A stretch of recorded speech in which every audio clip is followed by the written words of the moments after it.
Gap CEO explained their decision simply. He said, "It's right for our brands, good for our people, and beneficial to our customers." And he's right. Raising Americans' wages isn't just a good deed, it's good business and good for our economy. Not to is the fact that we have an enduring bond of values, interests, beginning with security, in the way that we share both information and other things to help the common defense of our common interests, and many others in the region who don't often admit to the beneficial effect of this. Now, I know that it will be beneficial for everyone if we can create good jobs in the United States. This is beneficial, first of all, for Russia, because they can sell their natural resource.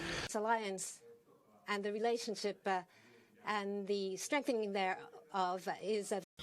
We will expand the mutually beneficial cooperation in energy, environmental protection, science and technology, aviation, infrastructure, agriculture, health, and other.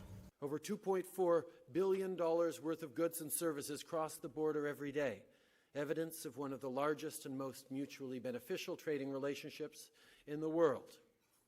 This cooperation is beneficial not only for Cuba and the United States, but also for our hemisphere at large. But we are using this kind of technology to teach people that they have to sort waste from organic to non-organic, because this is beneficial in this way and this is harmful in this